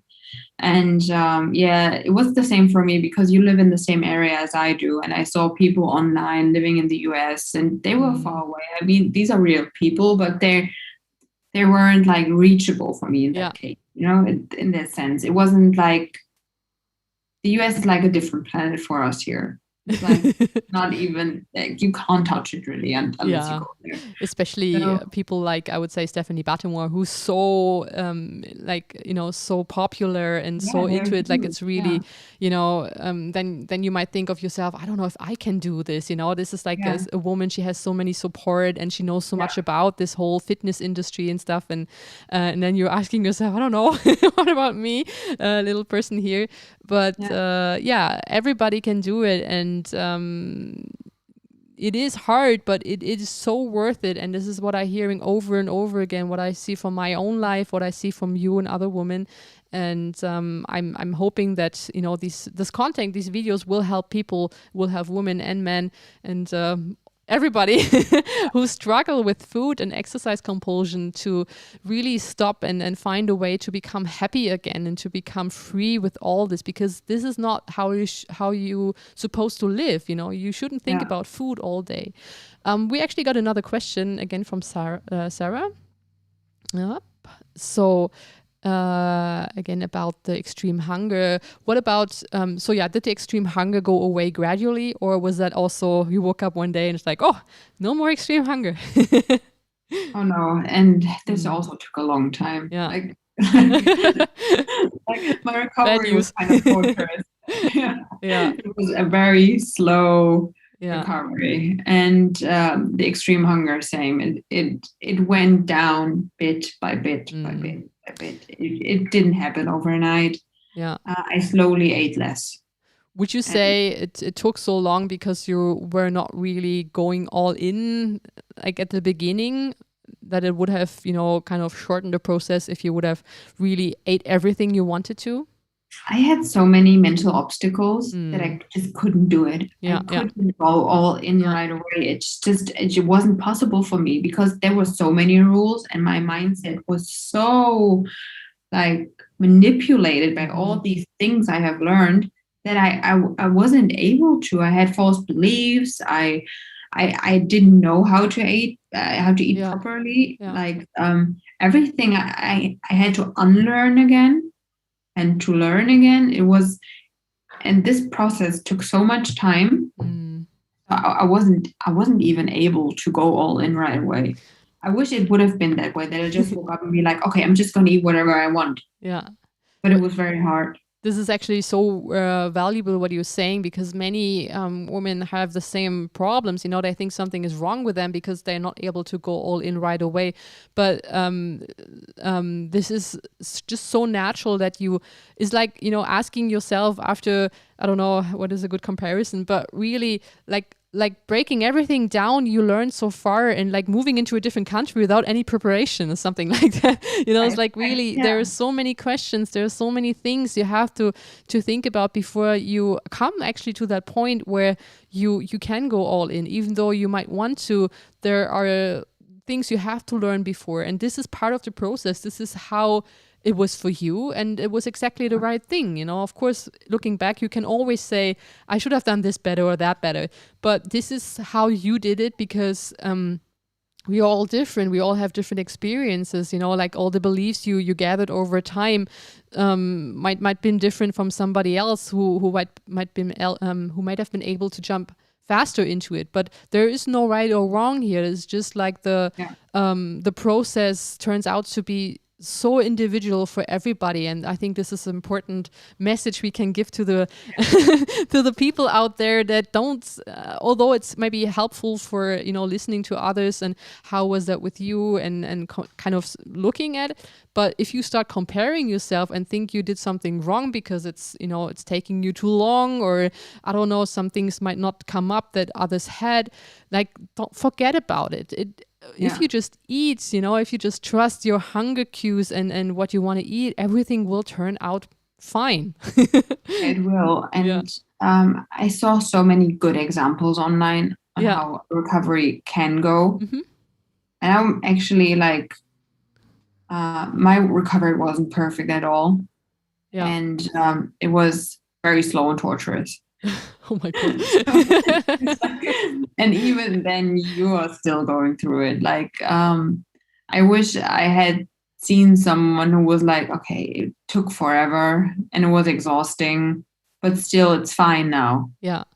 Because it isn't easy. And I think a lot of people I think there are way more people going through with this, but not talking about it afterwards because it's just done for them and they are just living their lives now. Yeah. Yeah. You know, it's like people are like recovered and then they are moving on with their lives. Yeah. And I'm happy if I see people still talking about it, even if they are recovered. Yeah. Because it helps those in need, basically. Because totally.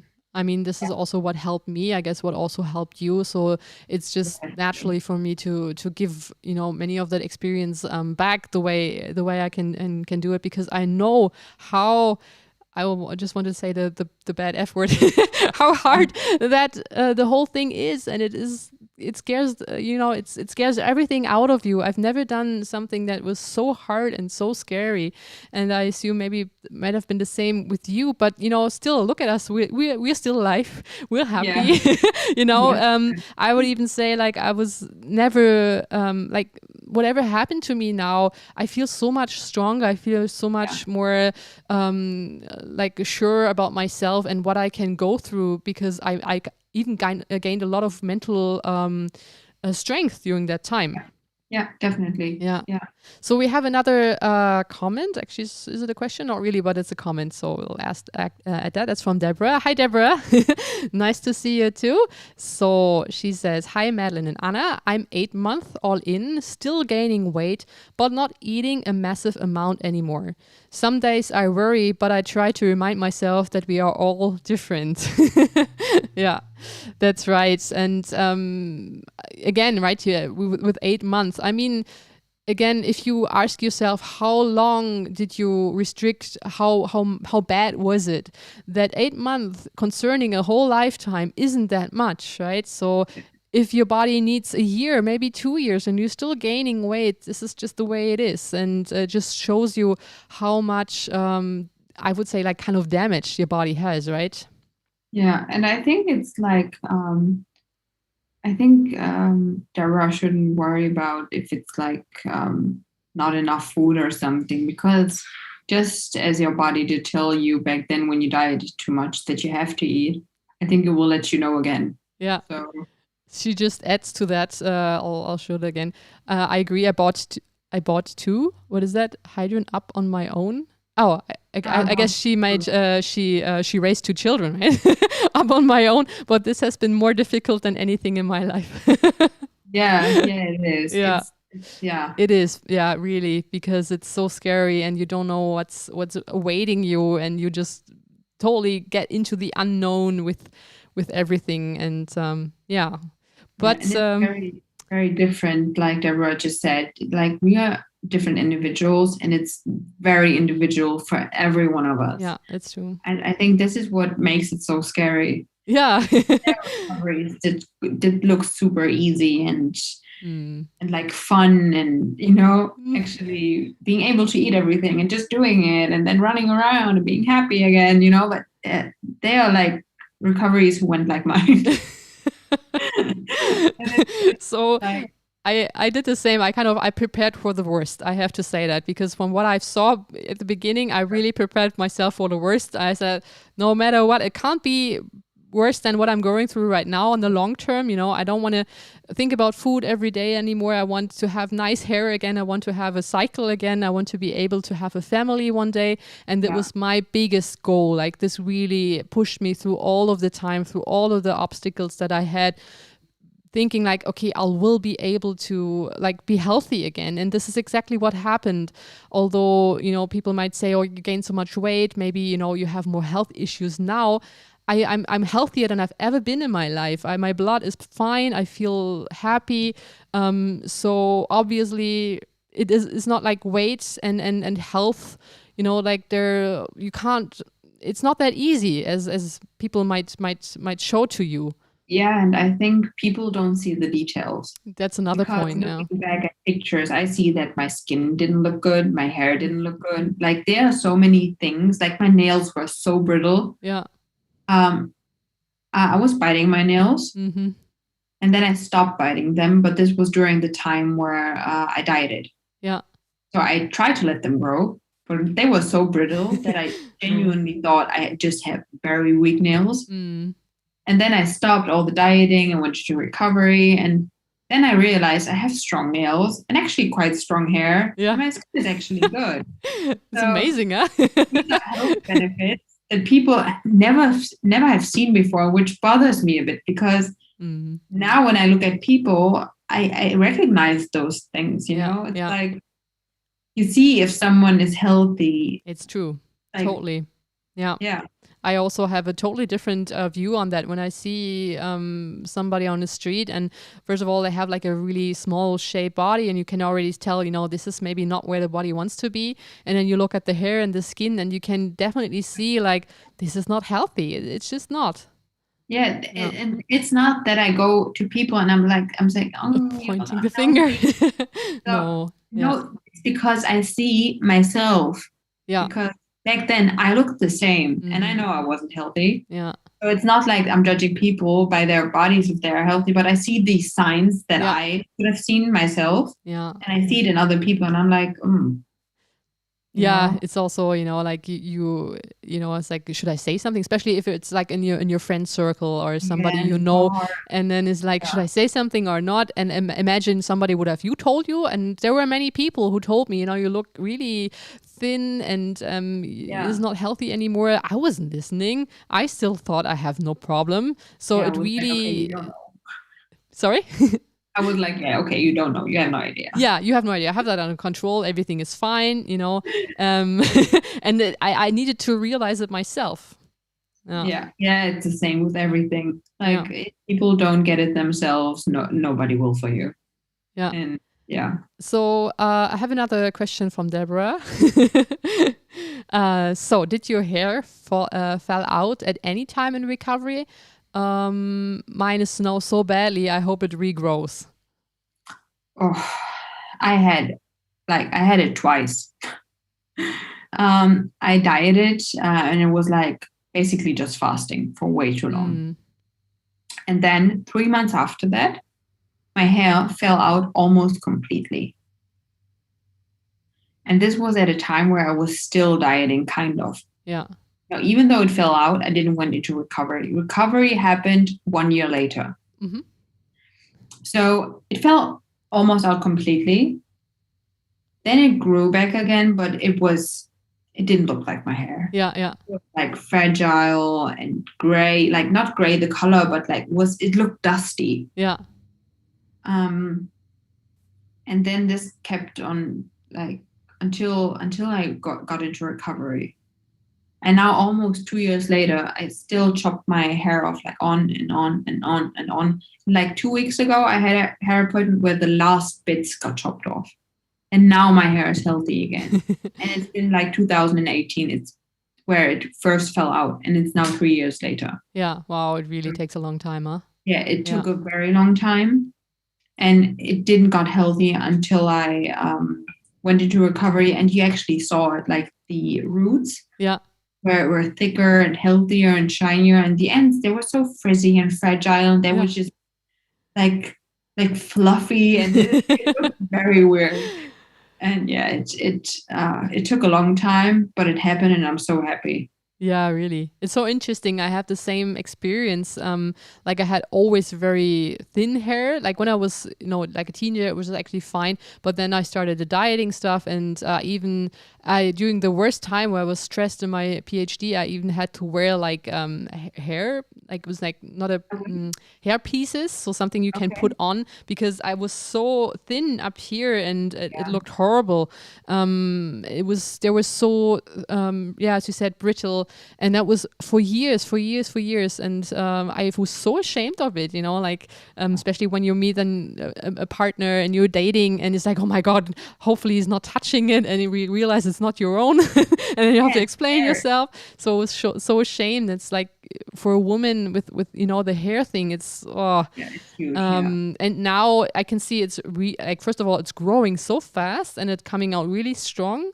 shiny, but as you said, I can really see like the line where the old is like really Actually, like when I put my head to the side, yeah, hair was like here, and I didn't let it grow too much because this was hair you don't want to have as long, yeah. But when I put it to the side, there was like I saw to the point where my hair was growing back, and then the rest. Yeah. And you put these through it. It was very fine, and there was like actually a line. Yeah, interesting, huh?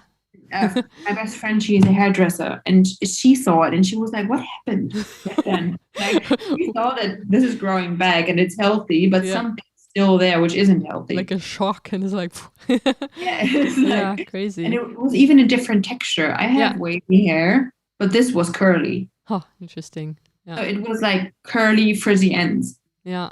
It was like, it was very weird. So Deborah, I think we can assure you that your hair will grow back. If everything else is healthy, I guess this is actually a good sign then too. Okay, so we have one more comment and a question. Could you talk about the anxiety aspect of recovery?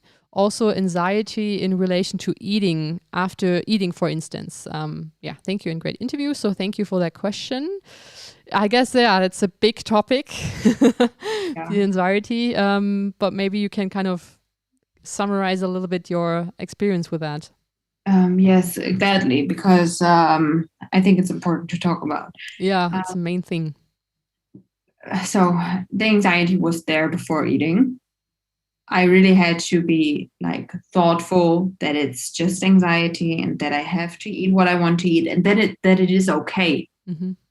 You know, I wanted to have like fatty foods because I like them, and I had to reassure myself that this is okay. Yeah. To calm myself down. Yeah, yeah. To like not thinking about most of the things in my head really helped me. Mm-hmm. At first I was like, am I running away from something? But I was like, no, I have to do it because otherwise I'm going crazy. Yeah. So this was before eating. I really had to remind myself that this is okay. And then I ate it. And then, of course, the anxiety came back. I wasn't done at this point. I was like, okay, maybe next time I'm eating something healthy. And today I had something unhealthy, so I'm eating something healthy tonight. And it's like, it was so annoying. That gambling game, right? Like with yourself, you kind of think, what I'm doing to do this or that. Yes. Yeah. And then I was like, okay, no, I really had to stop myself over and over again. I was like, no. And you recognize it. Like after a while, you recognize this as this. Carolyn Costin, I think, said it. She writes great books, and she basically was not the inventor, but she made this whole going all in popular. Mm-hmm. What was her name again? Carolyn Costin. Okay. Yeah. Yeah, she has a book on it. She also has a workbook. I think these are like good recommendations. Mm-hmm. And she we'll put that down then on the video. I'll ask you about the title again. Yeah. Very good. And they have an audiobook. It helped me a lot. Mm-hmm. And she has this concept of a healthy self and an unhealthy self. Mm-hmm. The unhealthy self being the crazy woman who wants to diet all the time and is bullying you, you know? A crazy woman, I like that. Yeah, the crazy bully. And then you have a healthy self. Mm-hmm. And this concept really helped me because then you getting the unhealthy self sneaking in and being like, you ate this, you should eat healthy tonight. Mm-hmm. And then you recognize this and you have this healthy self. You have this this voice inside your head. It was like, you should go into recovery. This isn't right. And the same voice can actually react to this unhealthy self and be like, no, this is just anxiety again. This is just unhealthy again. Just wait for dinner and see what you want to eat. Yeah. And then you're going to eat it, regardless of what you ate before. Yeah. And this concept really helped me because you have this like responsible side of you who is like, okay, I have to go into recovery, I have to be healthy, and I have to eat. And this is the voice you should listen to. And the other one just makes you crazy. Mm. Yeah.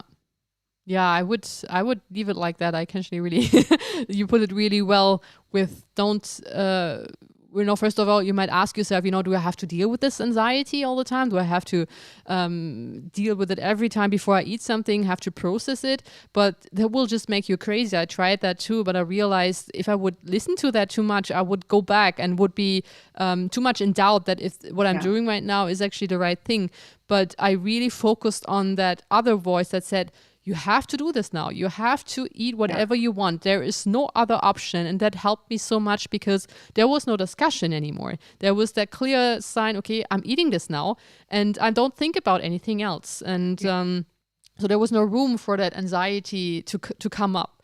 What also I had, that was the anxiety with the food, but the other one was really the weight gain and what will it will it bring? Like where will this go with me? Not being sure what to expect, and also I was a little bit concerned about the refeeding syndrome in the beginning because I gained so much weight so fast. I was sweating during the night and all of that. So I was afraid if I'm really having health issues at the end. But what helped me was really once and for all have faith and trust in my body that everything I thought before is not right, that my body is able to realize what it needs and it will lead me to a healthy point. That was my big safety thing to hold on, that I trusted my body and I kind of built up even a relationship. I was even kind of talking to my body as weird as it sounds, but it helped me a lot to deal with the anxiety. Yeah. And I think people have to realize, because a lot of people think, oh, I'm not being healthy. Of course, there are foods which are more beneficial to the body. But, this doesn't define how healthy someone is. Yeah. And I was happy and healthy before all the diets, but my diet wasn't very healthy. Yeah. Yeah. So I had a normal diet with obviously fruits and vegetables, but also a lot of fatty foods. Yeah. And I was healthy. And when I went into recovery, all I wanted to be was just normal again, like before. Mm-hmm. Yeah. Happy and healthy, but my diet wasn't. So it's fine to not be I think it's fine to not eat just salad and try to get all the nutrients in, because I think health is, I don't have the medical proof for it. Yeah. But I think it's fine. So at least it feels like this for me. Yeah, it's also health, it's such a abstract concept, right? You can't really, what does that actually mean? So there's so many things that are getting into the equation. I always told myself, I can't solve that equation in my head because there's so many variables. I can't put them together, so I don't even try anymore. I'll let my body do its thing. It know what's going on inside of me. It knows everything about me, obviously. So let's just do him his job. So we have, I would say, one more question, and so Deborah asks, no, she's gone. No, hold back. Do you enter diet conversation with your friends as women usually do? Or do you tell your friends you don't want to talk about the diets? She said, I don't like to talk about health and diets just in general. Okay, thank you, Deborah. I completely understand. This is a topic that still bothers me. Mm-hmm. But I don't want to be rude and tell I don't talk about diets. Just leave me alone, because then they know that something happened. Yeah. And then I have to explain myself, which I don't want to. Mm-hmm. So every time I just had this recently, a woman came up to me, we like spending time during the day, and she was like, I just don't want to say names. So no, not at all. Yeah, your friend. And she came up to me and I was like, look, I lost weight. And I was like, oh, don't worry. It's normal. You will gain it back. Don't worry about it. I like that one. Yeah. I don't want to be mean, but I turned it around and made it something not so good. Yeah. Oh, no, you don't have to be worried. It's fine. Don't be worried. Yeah. And then they usually stop talking to me. Mm-hmm. It's like, what this crazy woman talking to me here? And Does she want? like, she doesn't get the point. Mm-hmm. And obviously, now I see how many people talk about diets and how much. Yeah, it's crazy. Ridiculous. Even men. Yeah. I never thought of like this before, but now I see that men are very concerned with their weight. And I think the whole social media thing has to do with it as well. Yeah, it doesn't do any good for that. I'm not on Instagram or anything, by the way. So this helped me a lot too. not being like bombarded with all these Photoshop bodies. Yeah. Like inhumanely perfect. So what I sometimes do, what I really like is like I'm looking for example, models who gain weight, and then to see the difference from when they were so skinny to now, and they look so much more beautiful, and that always give me like a, I don't know, like more confident. I was like, see, it really doesn't matter like the body shape and stuff. Like it's really about your inner glow, how you look like. If you're healthy and happy, that is so much more brings so much more into your life. So and especially I think like we are surrounded by perfect bodies when we look online. And I think people are like, well, perfect. Every time someone talks to me about diets, I actually feel sorry for them, because I'm like, oh no, you're a victim of all this. It's true. Like it's normal, and they are not doing it on purpose or consciously. But obviously they start to get unhappy with their physique. And they start thinking about diets. And like even women coming up to me who look completely normal. They were like, I just at the doctor's appointment, I saw how much my weight was. And then another woman came up to me about my height, about my size. And she was like, oh, I weigh this and this much. I'm so heavy and I don't feel good and I have to lose it. And then she said the number and it was my weight. I was like, okay, but you look fine to me. It's also so subjective. I would have never thought that at this weight where I am right now that I would feel comfortable with this. And I always was about like, I don't know, like for my height, I think it was about 70 something kilo, which is totally fine. I would have just left it there. I would have how do you say that? I would have saved myself so much trouble because I was already at my weight, which my body liked. I was happy. And then I had this stupid idea to to lose weight. And this is how the whole thing started. This is like, I look back at old pictures. I was like, what was the point even? What was the point of it? So Deborah just said she really loved the way you handle that with the weight talk.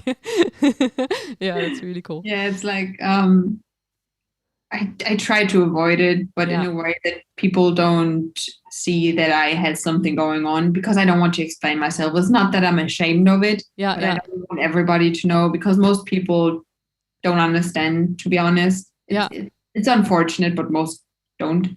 I think it's such a weird concept for many people to really give up control and eat everything you want to, and then, like end up where we are at the moment that we are so food free, because I don't know, food and this whole industry behind it and fitness industry, they constantly tell us that we have to control, we have to use rules and all of that.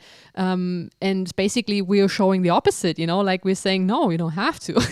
That is just like destroying a whole industry. I remember my best friend, she's very skinny. And she never had a problem eating anything. She's like a very healthy eater.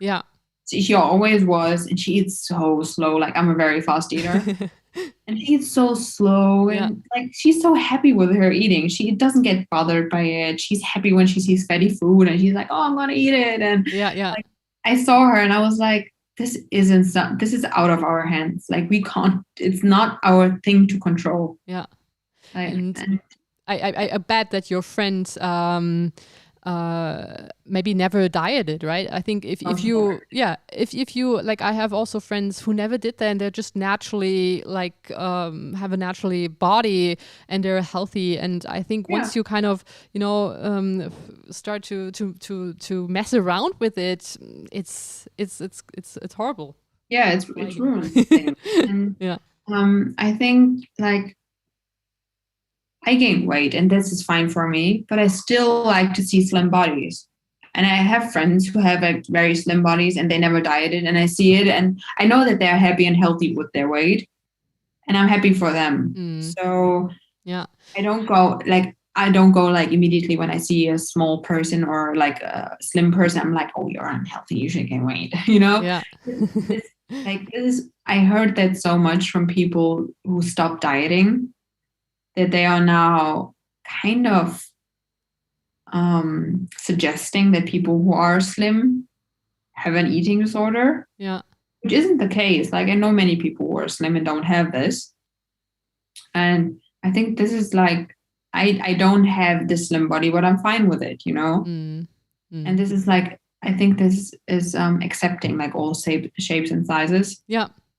Yeah. Yeah. So we have one more questions. They're rolling in now.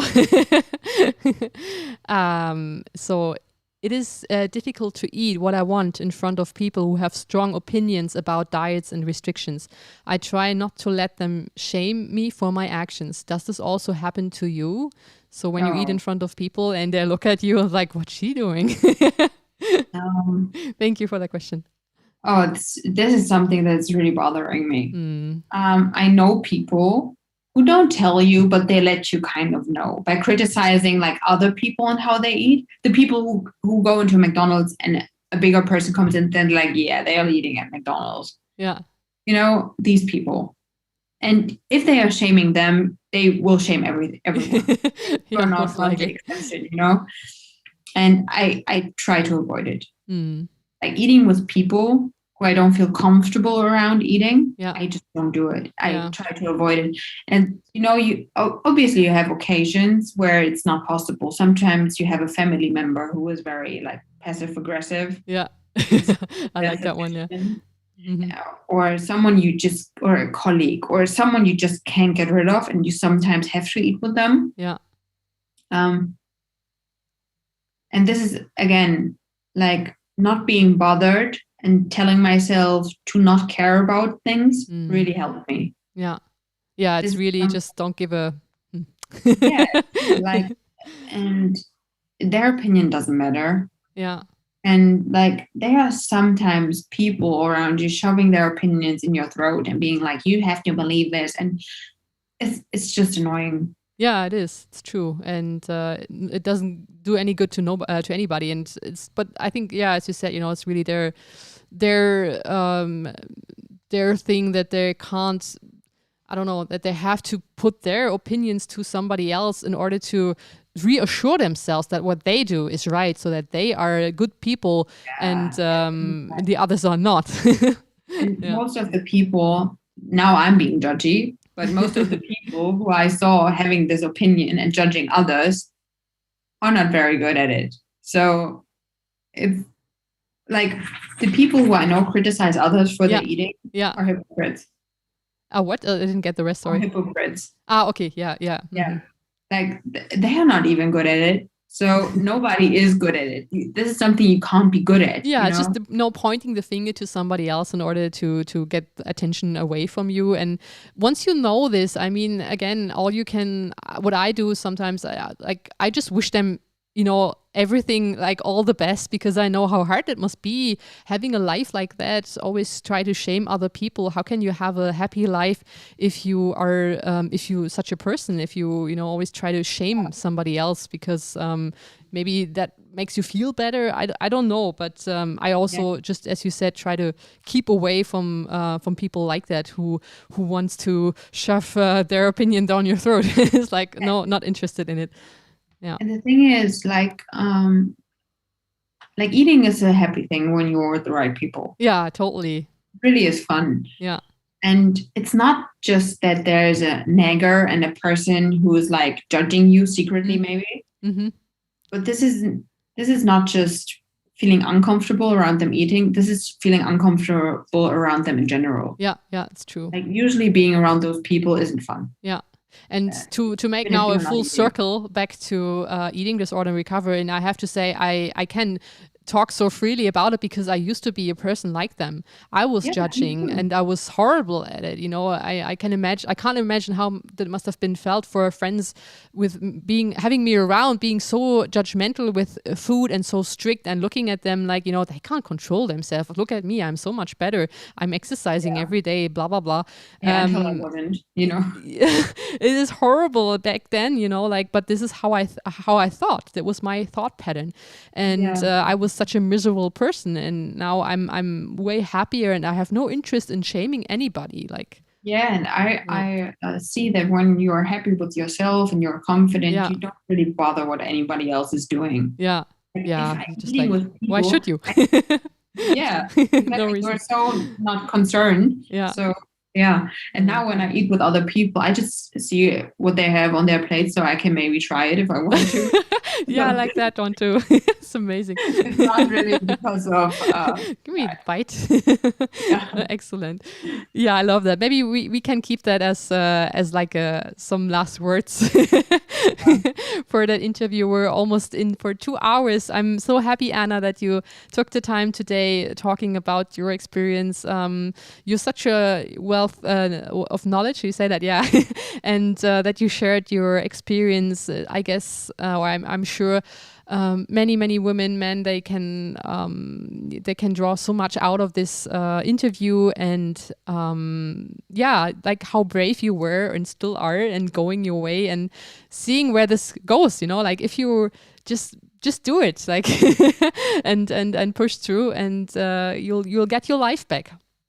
Yeah, you do, definitely. Yeah. Thank you so much for having me.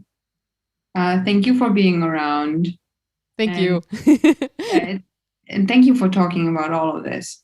Yeah. I mean, I just can't give all the compliments back. And I'm like, you are so brave, and opening a channel and letting people know, and spreading the information is really important. So because I just know for myself, like, how horrible I felt during that whole thing, and how much it affected my life and my happiness. And now it's just night and day, and I do whatever I can, you know, to really show that to people, and maybe help them to also go that way and to come out of the other side and be happy again. So thanks for helping me with that. All right, Anna, then if there's nothing else you want to add and say to the world, some last wisdom words, then I would say we'll just finish here. And I think we said a lot. We said a lot. So we'll leave it with that on Sunday. So thanks again for all of you who were live today, asking so many interesting questions, and joining that experiment. You know, it was like first time for me at least having a live stream. It went really, really well. Happy about it, and hopefully there are many more to come. I wish all of you just the best, and that you keep going in your recovery. You can do this. If you have questions, again, as usual, just write me an email and contact me, and I'll try to help as much as I can. And also after that video, maybe Anna, if you want to, you can go through the comments, and if there are more questions, answer them, or we'll see how that works. Sure. Yeah, sure. Perfect. Sync. Oh my God. Thank you so much. It's Sunday evening, like all my words and language is gone now. I need to eat. That's actually my last word now. I need to eat. I have to order something. Not preparing it myself.